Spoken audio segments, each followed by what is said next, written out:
দেখতে দেখতে বছর ঘুরে চলে এলো রমজান মাস। রমজান মাসে ইফতারের টাইমে আমরা সবাই ভাজা পোড়া খেতে খুব পছন্দ করি। ইফতারের টাইমে ভাজাভুজি না থাকলে ইফতারটা জমেই না। আজকের ভিডিওতে আপনাদের সঙ্গে শেয়ার করব 3 রকম ভাজা আইটেম। আশা করছি এই ভিডিওটি আপনাদের কাছে ভালো লাগবে। আসসালামু আলাইকুম প্রিয় দর্শক, আমি উম্মে রুমান অন্ধ্রপ্রদেশের খাম্মাম শহর থেকে নতুন একটি ভিডিওতে সবাইকে ওয়েলকাম করছি। যে যেখান থেকে আমার ভিডিওটা দেখা শুরু করেছেন আশা করছি সবাই ভালো আছেন, সুস্থ আছেন। আলহামদুলিল্লাহ, আমরাও সবাই ভালো আছি। আজকে আমি যে 3 রকম আইটেম রেসিপি আপনাদের সঙ্গে শেয়ার করব তার জন্য আমি প্রথমে পুরটা রেডি করে নেব। পুর রেডি করার জন্য আমি এখানে কিছুটা চিকেন নিয়েছি। এই রেসিপিটি বানানোর ক্ষেত্রে হাড় ছাড়া চিকেন নিতে হবে।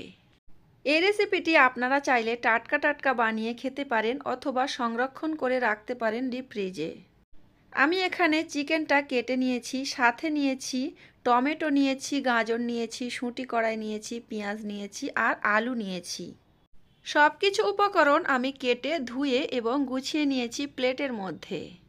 আমরা গৃহিণীরা রান্না করতে গেলে আগে থেকে যদি কেটে কুটে গুছিয়ে রাখি তাহলে কিন্তু যে কোনো জিনিস তৈরি করতে অনেক সহজ হয়ে যায়। গ্যাস ওভেনে কড়া দিয়েছি, কড়াতে অল্প পরিমাণে তেল দিয়েছি, পেঁয়াজ কুচি দিয়েছি, আদা রসুন বাটা দিয়েছি, সাথে লঙ্কা গুঁড়ো দিয়েছি, হলুদ গুঁড়ো দিয়েছি এবং লবণ দিয়েছি। সব মশলা দিয়েছি। এখন আমি এর মধ্যে দিয়েছি পানি। এর মধ্যে আরও একটা মশলা অ্যাড করব, তবে এখন নয়, একটু লেট করে। ওই মশলাটা দিলে এই পুরটার টেস্ট দ্বিগুণ বাড়িয়ে দেয়। মশলাটা খুব সুন্দর করে কষিয়ে নিয়েছি, তারপরে এর মধ্যে ছোট ছোট করে কেটে রাখা চিকেনগুলো দিয়ে দিয়েছি। চিকেনগুলো দিয়ে আমি হালকা করে একটু ভেজে নিয়ে তারপরে কিউট করে কেটে রাখা আলুগুলো দিয়ে দিয়েছি। এর মধ্যে আরও একটা সবজি আমি অ্যাড করতে চাইছি, তবে ওটা অ্যাড করা হয়নি। তো আগে থেকে আমি কেটে রেখেছিলাম বাঁধাকপি, সেটা আমি এখন কিছুটা বের করে নেব আর এই পুরের মধ্যে বাঁধাকপি দেব। আপনারা যারা রমজান মাসে ইফতারে সিঙ্গাড়া বানিয়ে খেতে পছন্দ করেন অথবা প্যাটিস বানিয়ে খেতে পছন্দ করেন, এই ধরনের একটা পুর বানিয়ে নেবেন, তাহলে কিন্তু খেতে ভীষণ মজা লাগবে। আমি এখানে আমার প্রয়োজন মতো বাঁধাকপি নিয়েছি। এই পুরটা বানানোর ক্ষেত্রে যদি শীতকালীন সবজি দেয়া যায় তাহলে কিন্তু ভীষণ মজা। যেমন বাঁধাকপি, গাজর, শুঁটি কড়াই, টমেটো এগুলো যদি দেয়া যায় তাহলে এই সিঙ্গাড়াটা খেতে ভীষণ ভালো লাগে। রমজান মাসে যারা সিঙ্গাড়া বানাতে চাইছেন তারা এই রকম একটা পুর বানিয়ে সিঙ্গাড়া বানিয়ে নেবেন, দেখবেন ভীষণ মজা লাগবে খেতে। বাঁধাকপিটা ধুয়ে আমি ওর মধ্যে দিয়ে দিয়েছি আর এখন সব কিছু এর মধ্যে দিয়ে দিলাম। শুঁটি কড়াই, গাজর, টমেটো সব কিছু দিয়ে আমি খুব সুন্দর করে এটা রান্না করে নেব। এটা রান্না করার সময় এখন আর কোনো পানি দেব না। মশলা কষানোর সময় অল্প একটু পানি দিয়েছিলাম। এই পুরটা আমি নেড়ে চেড়ে হালকা করে ঢাকনা দিয়ে ঢেকে রেখেছিলাম কিছুক্ষণের জন্য। তারপরে ঢাকনা উঠিয়ে এখন আরও একটু নেড়ে চেড়ে এর মধ্যে আমি ম্যাগি মশলা দিয়ে দেব। এর মধ্যে এই ম্যাগি মশলাটা দিলে এই পুরটা খেতে ভীষণ মজা লাগে। আপনারা চাইলে একবার হলেও ট্রাই করে দেখতে পারেন। অনেকে বিভিন্ন ধরনের মশলা দেয়, তো আপনারা চাইলে ম্যাগি মশলা দিতে পারেন। আমার কাছে ম্যাগি মশলার ফ্লেভারটা খুব ভালো লাগে।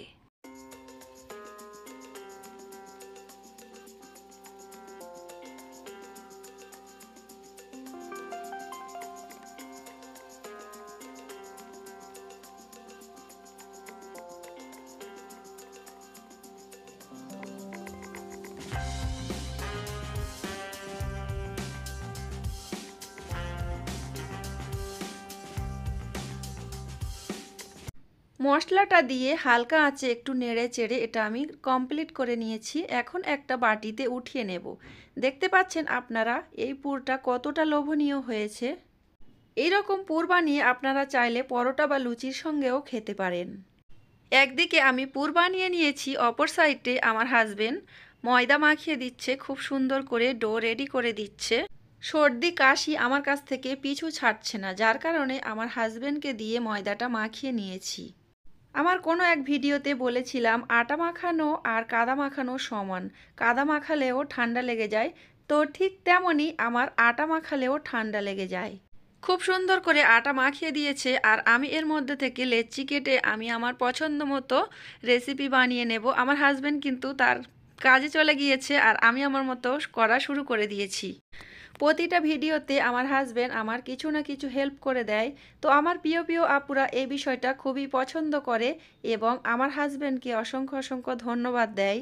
যেসব আপুরা অসংখ্য অসংখ্য ধন্যবাদ দেয় এবং সুন্দর সুন্দর কমেন্ট করে তাদেরকে আমার মন থেকে অনেক অনেক ভালোবাসা আর দোয়া রইল। আমরা গৃহিণীরা সারাদিন কাজ করতেই থাকি, আমাদের হাজবেন্ডরা একটু যদি হেল্প করে আমাদের মনে কিন্তু অনেকটাই শান্তি আসে। কথা বলতে বলতে আমি রুটি বানিয়ে নিয়েছি আর এখানে একটা বাটিতে তেল নিয়েছি। তেলের মধ্যে আমি কিছুটা ময়দা দিয়েছি, আপনারা চাইলে এর মধ্যে কর্নফ্লাওয়ার দিতে পারেন।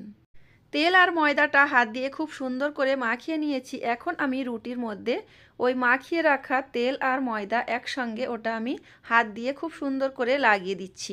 আপনারা চাইলে ব্রাশ দিয়েও লাগিয়ে দিতে পারেন।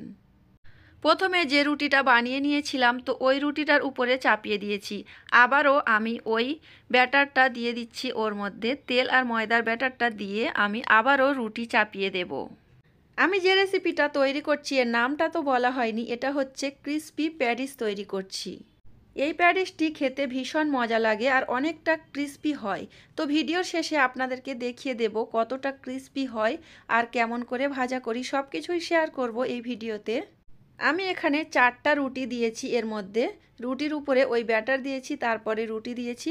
তো এভাবে করে আমি দিয়ে হাত দিয়ে সুন্দর করে চেপে চেপে দিয়ে আবারও একটু আটা ছড়িয়ে এখন আমি বেলুনি দিয়ে বেলে নিচ্ছি, একটু বড় সাইজ করে নিচ্ছি। এখন আমি ছুরি দিয়ে 4টে ভাগ করে নেব। যারা যারা এখনও পর্যন্ত এই ধরনের রেসিপি বানিয়ে খাননি তারা একবার হলেও ট্রাই করে দেখতে পারেন। বাজারের তৈরি প্যাডিস চড়া দামে না কিনে বাড়িতে যদি এভাবে বানিয়ে খান তাহলে অনেক স্বাস্থ্যসম্মত হয়।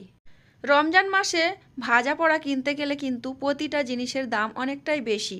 আপনারা চাইলে বাড়িতে এভাবে বানিয়ে খেতে পারেন অথবা সন্ধ্যার নাস্তায় এই ধরনের রেসিপি বানিয়ে খেতে পারেন। তাছাড়া কোনো মেহমান আসলে যদি বানিয়ে দেন তাহলে তো সবাই প্রশংসা করবেই। 4 ভাগের মধ্যে আমি একটা ভাগ নিয়েছি, নিয়ে হালকা করে একটু বেলে নিয়েছি।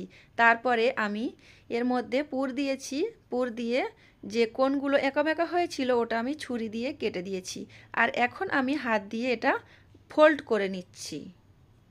এই কাজটি আমি কেমনভাবে করেছি আপনারা দেখে নিশ্চয়ই বুঝতে পেরেছেন। আমি আরও একবার দেখিয়ে দিচ্ছি, যারা নতুন একদমই পারে না তাদের জন্য অনেক হেল্পফুল হবে। 4টে ভাগের মধ্যে থেকে আরও একটা ভাগ নিয়েছি, একটু বেলে নিয়েছি। এখন আমি যে পুর বানিয়ে নিয়েছিলাম ওটা আমি দিয়ে দিয়েছি। যেখানে বসে আমি এই কাজটা করছি এখানে লাইটের অবস্থা একটু খারাপ, মানে খুব ভালো তেজ নেই, যার কারণে খুব সুন্দর বোঝা যাচ্ছে না। আর যেখানে আমি রান্না করি ওখানে কিন্তু লাইটের ব্যবস্থা খুবই ভালো আছে। তো ওর মধ্যে আমি পুর দিয়ে আর 4 সাইডটা ফোল্ড করে নিয়েছি। আর এখানে আমি 4 পিস প্যাডিস বানিয়েছি আর সবগুলো কমপ্লিট হয়ে গিয়েছে।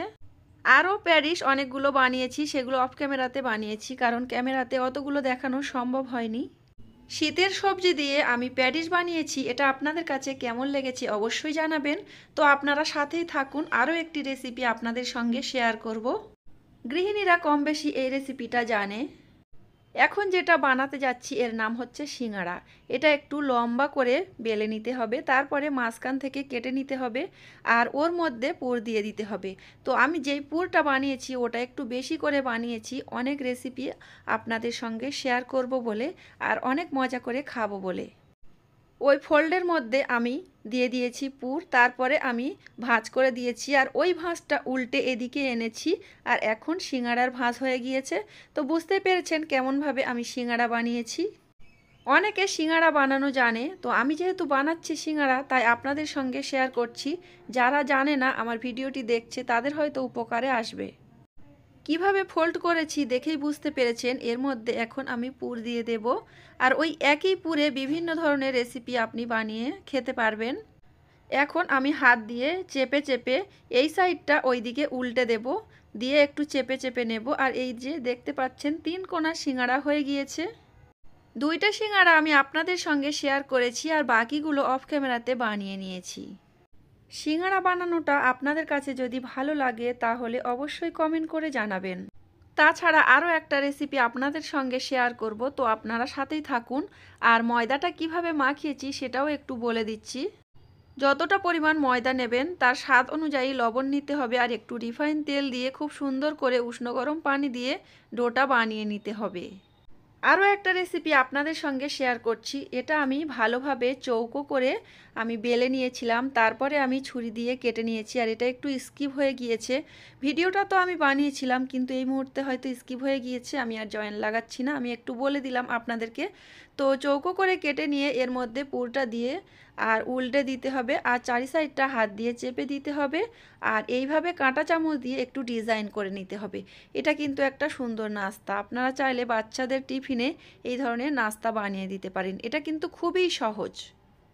রমজান মাসে ইফতারির জন্য আপনারা চাইলে এখন থেকে এভাবে করে বানিয়ে ডিপ ফ্রিজের মধ্যে রেখে দিতে পারেন, আর ইফতারের টাইমে বের করে ভেজে নিতে পারেন। যারা যারা টাটকা ফ্রেশ খেতে পছন্দ করেন তারা একটু কষ্ট করে বানিয়ে নেবেন এইভাবে, তো খেতে ভীষণ মজা লাগবে।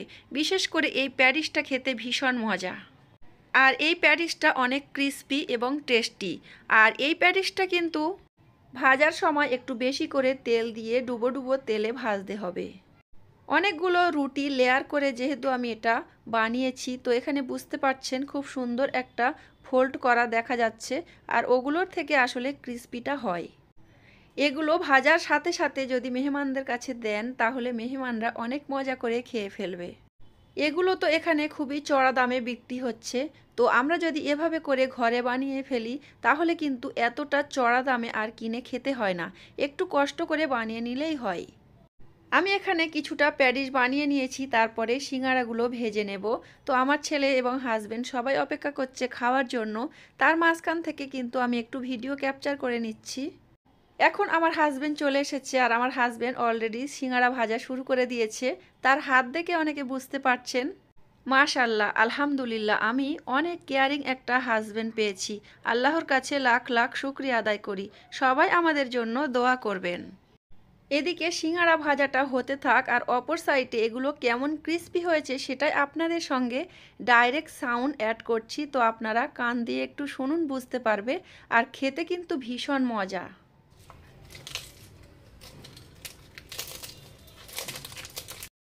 এটা কিন্তু ভীষণ ক্রিস্পি হয়েছিল, তো বেশিটা টাইম ধরে শোনাতে পারিনি কারণ বাচ্চা এবং বাচ্চার আব্বু দুজনেই কথা বলছিল। তো এখানে আমি সিঙ্গারাগুলো ভেজে নিচ্ছি, আর অপর সাইডে এই নাস্তাটি বানাচ্ছি, সাথে এগুলোও ভেজে নিচ্ছি। আর ভাজার সাথে সাথে কিন্তু এগুলো খাওয়া হয়ে গেছিল। এগুলো তো আমার বাচ্চাদের খুব পছন্দ, তাছাড়া আমার খুব পছন্দের একটা নাস্তা। আর রমজান মাসে ভাজা পোড়া না হলে কিন্তু আমাদের কারোরই চলে না। যারা ভাজা পোড়া খেতে পছন্দ করেন তারা এই ধরনের রেসিপি বানিয়ে খেতে পারেন। আজকের আমার এই 3 ধরনের নাস্তার মধ্যে কোন নাস্তাটি আপনাদের কাছে বেশি ভালো লেগেছে অবশ্যই কমেন্ট করে জানাবেন। এখনও পর্যন্ত যারা আমার ভিডিওর সাথে আছেন, ভিডিওটি দেখছেন, লাইক দিতে ভুলে গিয়েছেন, আমার ভিডিওর কোনো অংশে যদি ভালো লাগে তাহলে অবশ্যই ভিডিওটিতে একটি লাইক দিয়ে দেবেন। সবাইকে সুস্বাস্থ্য কামনা করে এবং পরবর্তী ভিডিও দেখার আমন্ত্রণ জানিয়ে আজকের ভিডিওটা এখানে শেষ করলাম। সবাই ভালো থাকবেন, সুস্থ থাকবেন। আল্লাহ হাফেজ। আসসালামু আলাইকুম।